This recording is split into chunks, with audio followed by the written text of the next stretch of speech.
Welcome to the Eye on Annapolis Local Business Spotlight. There are thousands of locally owned businesses in the area, some small and some large. Some you may know and others you don't. But one thing they all have in common is a great story, and we want to share it with you. Join us every Saturday as we talk to the founders, the owners, and the managers of local businesses you have come to know and love, and those you will come to know and love. Now here's your host, John Frenay, with this week's Local Business Spotlight. All right, today is full of surprises. I am meeting with a gentleman named Joshua Vickery, who is totally not like the English professor that I thought he would be with the pipe and everything else with the name. Like Joshua Vickery, I thought he'd be lecturing me on some kind of a classic novel or something. But we are here at Encore Creativity for older adults. And my second surprise is that you are located right on Old Solomon's Island Road in let's say a high rise, but a large office building. And most nonprofits in the area tend to be much smaller of a footprint. So I'm surprised and I'm really excited to learn about Encore Creativity for older adults. And Joshua, thank you very much for inviting me into your office. Yeah, thank you, John, for having me. It's my pleasure. In a basic sense, you guys are a nonprofit, and I'll use my words and not something off of your website, but it's designed to, I guess, enable, enhance, advance vocal arts for older adults. Am I kind of on there? Absolutely. It's to create opportunities for older adults to be in choirs. And we believe in creative aging. We believe that's a part of, as you get older, you need the arts in your life for many reasons. But this organization is the nation's largest and fastest growing choral arts organization in the country for older adults, located right here in Annapolis. Wow. Okay. I didn't realize it was larger than Annapolis, but let me just step back a little bit about here, but let's define older. Okay. I don't. Is this a trick question, John? I mean, what is considered an older? I know that you've seen some retirement communities that say 55 plus, and others. I mean, do you have an age limit? I mean, do you have to show ID to get in here? We do. We don't necessarily have to show ID. We go off, the good word of people, but we are 55 and older in our organization, so we do tend to skew a little bit older because most of our programs right now are during the day, and so we don't have a lot of working older adults that are involved in the daytime program. So that's a part of our long-term vision is to create weekend and nighttime programs as well. But we do start at 55. So we have 55 all the way up through their upper 90s. Well, it's funny. You mentioned that arts were so important to older adults and stuff like that. And I would argue with you there that arts are probably very important to younger adults and children. And, throughout, it's a lifelong passion. And it just gives so much back to you. Yeah, I couldn't agree more. My background from Orlando, Florida is leading an organization that was for all ages and for all abilities. So I'm a proponent of everyone having access to the arts in their lives. When we talk about older adults, some of it is, older adults are an underserved population, especially when it comes to arts and culture. But also we want to be able to give older adults, especially in those retirement years, the opportunity to find something new and to find something different that they love. I can't tell you how many times I hear older adults talk about how singing or being a part of the choir community has literally changed their life. My stepmother, and she's passed away, but she was, my father's not here to defend himself, but she was his fifth wife. Took him a while to get it right, but she was so involved in the choir down in Florida, down on the East Coast in Stewart. And it really was something special for her in retirement. I know that whether you're 55 plus, okay, I'm going to presume most people are probably not retired at 55, but you're starting to think about, well, what do I do? Do I volunteer? Way back when you had the candy stripers at the hospital and different things like that. But there's so many different opportunities, and it doesn't have to, you can volunteer, you can find a different passion, you can learn how to paint, you can learn how to sing, which is really kind of neat. And you do have the opportunity for elders that really isn't here. Yeah. And, people people are on different journeys with their singing with us. Some have, sung their entire lives and had a career in singing and want to continue to do that, or it was always been a hobby. Some people are just picking up singing in a choir for the very first time. To keep them in the back. No, we have we're We turn their mics down a little bit and keep them in the back. That's one of the beautiful things about Encore Creativity is we are non-auditioned. So we take everybody that wants to sing in one of our choirs. But I was, as people, maybe they sing in high school, or they sing in college, or they sing in their church choir, and they've put that on hold for years for a family or a career or whatever it might be. So it's fun to be able to pick that, back up again. But one of the beautiful things about choir, it is about music and it is about singing, but it's just so much about community. It's something wonderful about bringing people together collectively in the same space, lifting your voice together and creating songs. So it really gives older adults a sense of belonging and a sense of purpose. Well, see, I know that in our church that we go to, they have, and I don't know how widespread it is because I had never heard it before, but they have a program called WESUS. WESUS, which is whoever shows up sings. Yeah, and so I don't know how widespread it is, but sometimes it's kind of interesting. I know this past weekend I was like, I can't because they've reinstituted the mask mandate, and I wear glasses, and being able to see the lyrics. Oh, yes. And my glasses stand. So I'm like, no, I'm just a hummer. Yeah. I'll be fine. Just humming until we can figure this out with the fog. But you said this is 55 and up. I mean, what does your choirs, choruses? Chorales is what we call them. Yeah. Skew. I mean, are they typically older? I know like some retirement communities say 55 plus and you look, you get in there and I think somebody at 55 would be like a teenager. Sure. Well, because we're located in 26 different cities and communities, every single chorale, or as we call rocks programs, which is super fun. It's chorale music that's geared towards rock music. So Beatles and Johnny Cash and Queen and all that fun stuff. But everyone looks different.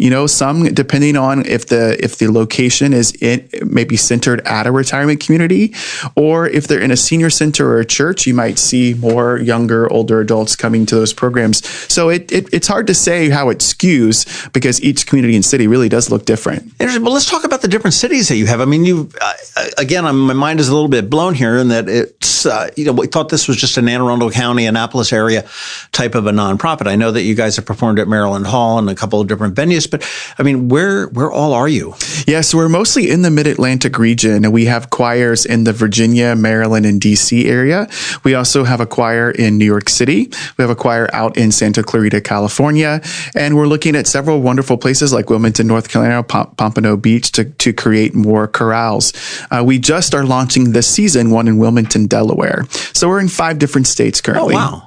You mentioned 2 of the cities that my kids are in. One's up in New York and one's down in Wilmington, North Carolina. Wilmington, North Carolina is a great place. I'm telling you. Yeah, I hope that chorale actually does get started there because that's a wonderful place. Without a doubt. Well, what do we call the chorale? Are they members? Are they singers? Are they students? They're singers. They're performers. They're choir members. All of the above. But they're members of Encore Creativity. Okay, and how does that work? I mean, do you pay a tuition for you're not, well, I guess you are instructing, but you're instructing by performance. I mean, it's not like you don't go in. I imagine you don't go in and okay, now we're going to do the scales, la, la, la, la, la, la, la. You may do that to warm up. Right. We do. Our conductors are all fantastic. So we have 15 professional, fantastic conductors that help lead our programs. And they find a balance of teaching the music for the seasons because there's a concert at the end, but also being able to have fun and to throw in some education. So they might do some music theory or some sight singing practices, or they might help our singers understand, where are they in that music score. So it is a balance of the 3 because we have 15 weeks for a semester. And so they're able to really dive into the music. Okay. So the end goal is a performance at the end of 15 weeks. And that's where everybody is striving to work through toward the end, and they obviously go at different speeds. Mm-hmm, absolutely. So in Encore Creativity, every single choir, chorale, or rocks program sings the same repertoire. So we have an artistic director, Brian Isaac, who picks that repertoire, and no matter what city or community in, that's what you perform. You work through that for 15 weeks with your fantastic conductor at your rehearsal, same time, same place, same day of the week, and then there's a concert at the end of that season, and those happen in December and in May.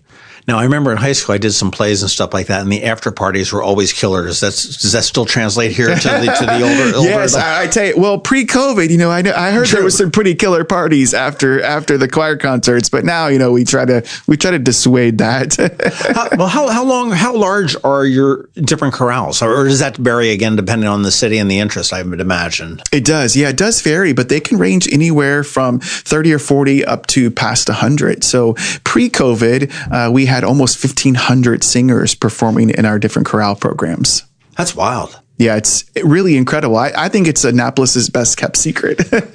Well, we hopefully we can ixnay that and let people know about this. But now the music that you perform in the chorale, okay, you mentioned you've got the rock. What did you call it? Rocks. Encore Rocks. And that has some more modern music and stuff like that. Is the other stuff, and for lack of a better word, is it all old fuddy-duddy music, or is it? No, it's a good question, but it's a good mixture of music. So you might have some of your classical literature that you would have sung like in a college chorale or such. But then also, like this season, we're doing some Gershwin. We have a whole West Side Story medley. So it's a really good mixture. And we have a commitment to diversity and repertoire so that anybody who's coming to be a part of Encore finds something in the season that they really can connect to.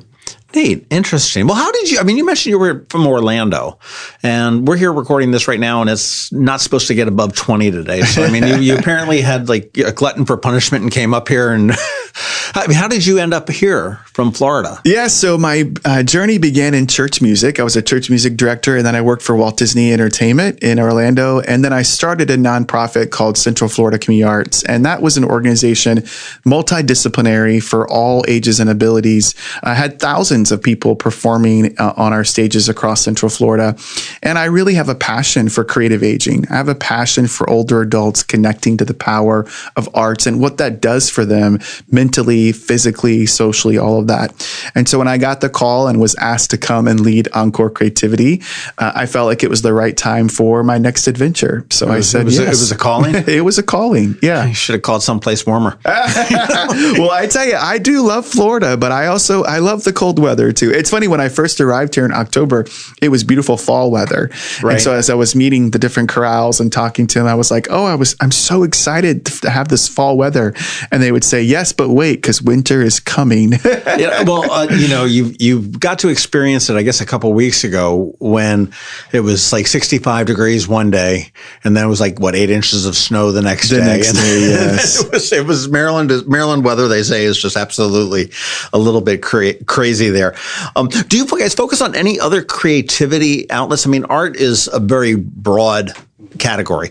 And you hear about, seniors, everybody, that we do painting or we do acting or Shakespeare or whatever it may be, or cabaret and everything else like that. Do you have any visions of getting into anything other than the vocal arts? Yeah, absolutely. So from day one, this organization was called Encore Creativity because the vision was that we would be multidisciplinary, that we would have programs for choir and for bands and for theater and for dance for older adults.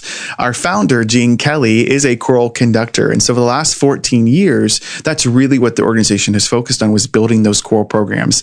So part of me also being here is because of the multidisciplinary background that I have, and to be able to lead us in a direction to where we not only have choral programs for older adults, but we also have dance programs and theater troupes and orchestras and bands. One of the things that I'm super excited about that we're launching in February is what we're calling Encore University, John. So Encore University is an online lifelong learning program in all of the arts. And so you can take 15 classes online, sketching and drawing, storytelling, sight singing and music, learning about opera, all sorts of things for an unbelievable price. And so Encore University is kind of part of the future of this organization, is to be able to, across the country, people can engage with these online classes. That's interesting. Did that come out of COVID? It did. So it came out of COVID because, of course, when everything shut down, the organization wanted to keep going. So they coined the term Encore University. And at the time, it was mostly just online singing rehearsals. And they threw in a couple of classes here and there.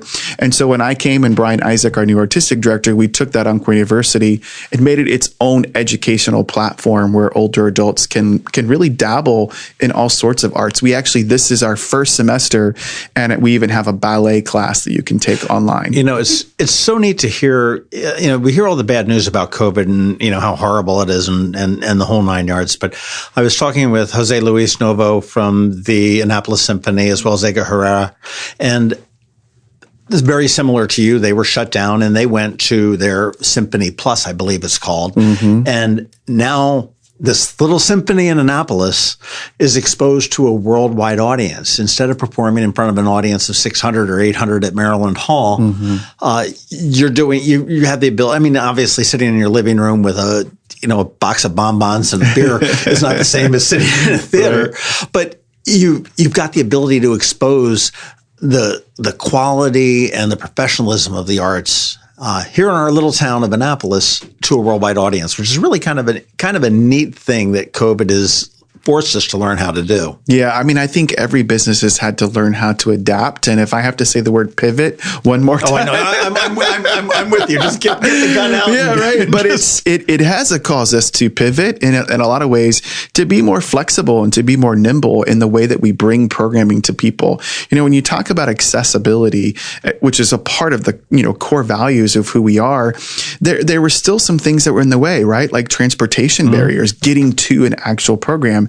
So when you're able to take programming into people's homes, you're able to reach more people. So this technology, leveraging technology, is not something the arts did very well at all. I'm sure every arts organization you talk to didn't really think of technology in that way. And so now all of us have said, how can we take technology and use it to leverage our programming to reach even more people? So we probably would have never even thought of Encore University if it hadn't been for COVID. Right.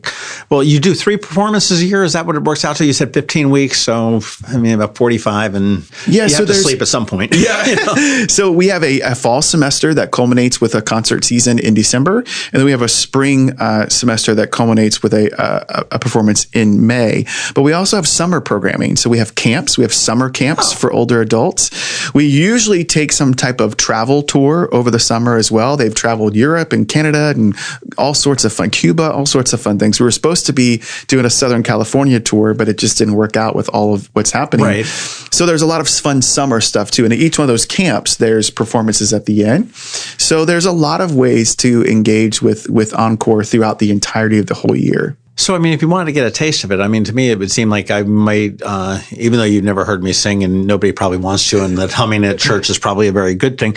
But I mean, to come and do a summer camp session, which is, and then say, well, gosh, I really like this. I want to sign up for the 15 weeks. Absolutely. And the camps are so much more than just singing. I mean, they really are about having fun and checking out the local town that we're in. It's about, learning some new hobbies as far as, if you're taking like a sight singing class or something like that.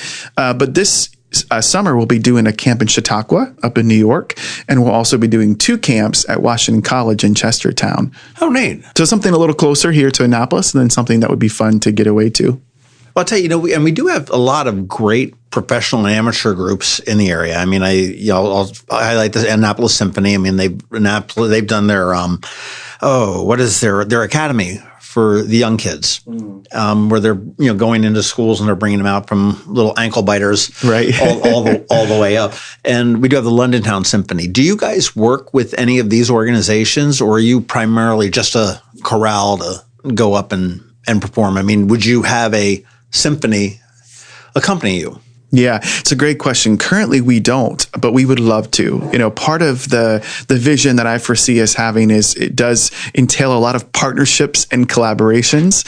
So I think it would be incredible for us to build some type of relationship with, say, the Londontown or the Annapolis Symphony and in all of our communities that we perform in with local community orchestras to be able to have. We already have live music, so we have an accompanist and sometimes we bring in instrumentalists, but to have a symphony behind our singers would be fantastic. I love when it kind of scrambles your mind when you do something like that. And I do love it. I've got a bunch of friends, good friends of mine from Philadelphia. We're in a band that was very popular in the 80s called the Hooters. And they still tour in Europe and everything else, but they will do they'll do a symphony tour.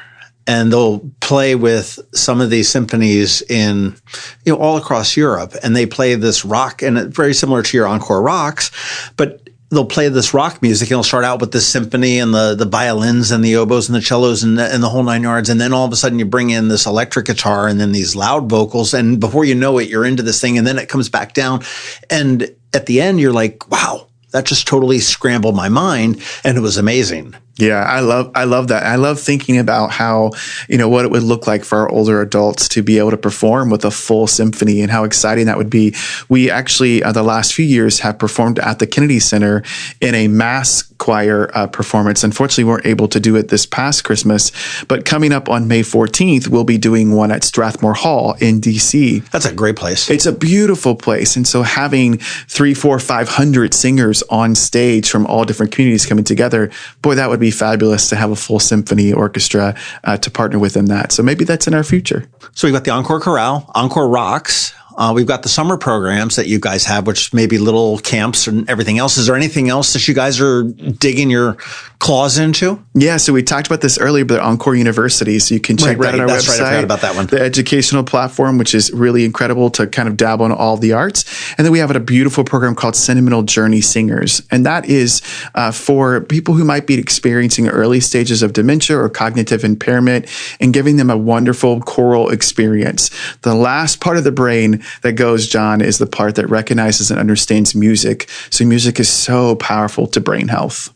It is. My mother had dementia before she passed, and you're absolutely right. The songs of her childhood, which were way before my time, were very clear to her, very, very late in life. And I'm sure you've seen it, but there's a video out on YouTube, where there's an older gentleman that's suffering from dementia, and he's really non-responsive or whatnot. And somebody came in and put a pair of headphones on, and was some, Benny Goodman or something or other. And the foot started to tap. And then the head started to bob, and then he started to sway a little bit, and the smile came onto his face. And so you're absolutely right. That's such a beautiful program. But for folks that have early onset Alzheimer's or some sort of dementia, that's very cool. Yeah, it's a beautiful program, and you're exactly right. I mean, it's so neat to see people who might be non-responsive or, really having a tough time suffering with dementia on that day, and they walk into rehearsal and they hear music that connects them back to their childhood or when they got married or when their kids went off to prom or whatever it may be, and that music and that memory connects, and their eyes light up and their head lifts and they sing those words. It's truly powerful. Music is powerful. Obviously, the easiest way to become involved in this is to come and sing, to join one of the programs that are here. And you, as a nonprofit, you guys, I'm assuming, accept, donations if somebody just wants to support it that may not be sing worthy. Yeah, absolutely. Individual giving also, but corporate sponsorships or foundations. Mm-hmm. We are a nonprofit, and our goal is about making the arts accessible to older adults. So anybody that's interested in that can definitely reach out. So it's come out and perform, donate somehow, support, or attend, obviously, I would imagine. Absolutely. Our concerts are all free. And so you're able to connect in any of the communities that we're in, see what our concert schedule is online, encorecreativity.org, and you can come and attend one of our concerts. This is fantastic. Joshua Vickery is the CEO of Encore Creativity for older adults. And again, my mind is kind of blown on this whole thing. I didn't realize that you were as large and as, I would say, global, but well, yeah, you are. You've done some Europe stuff, but I mean, as national as you are, based right here in Annapolis, but focused on the Mid-Atlantic. And I think it's just got to be a great way, because there's so many people that as they get into retirement age, your life is all wrapped up around your work, and that's who aside from your immediate neighborhood social thing, it's your work thing. And you've got these two little bubbles. And this is an opportunity, I've got to think, for anybody to get out there and say, well, gosh, these are some new people. We have a common interest. Let's meet them. And absolutely. Relationships are so important. And that's a great way, to build relationships and new friendships, is to join the community that we love as chorales. Fantastic. Joshua Vickery, who does not have a pipe or a beard or is stroking the chin, telling me all about the classic literature. Thank you very much for your time today. I appreciate it. Congratulations on your move up here from Orlando, and and what's in the future for Encore. This is exciting. Thank you, John. It's my honor, and I'm super excited to be here and can't wait to see the future of Encore Creativity. Thanks for listening to this week's Local Business Spotlight. Please make sure to visit eyeonannapolis.net for all your local news, events, and opinion. And in case you haven't already, please subscribe to the Eye on Annapolis Daily News Brief, where we bring you all the day's local news direct to your phone, tablet, or computer in about 10 minutes. It comes to you at 6 a.m. every Monday through Friday, and you can subscribe on Apple Podcasts, Google Podcasts, or wherever you get your podcasts.